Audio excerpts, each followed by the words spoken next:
તો મિત્રો અમારે કરશનભાઈ કુમારની ફરમાશ છે, ગાયુના ગોવાળિયા જટ ગાયું લઈને આવજે. તો આપણે કરશનભાઈની ફરમાશ પણ પૂરી કરવી છે.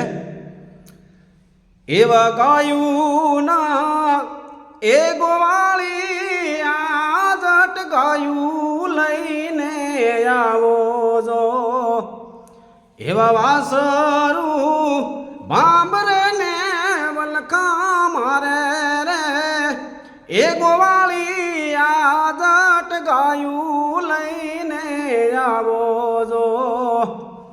આવી ગોરલ રે ગાવડીના દૂધ મેં તાહળિયું માં પીધા જો. ઈ ગાયું ને એવું ભૂકી લઈને આવું તો એ ગોવાળિયા મને ઠાકર ઠમકો દિયે જો.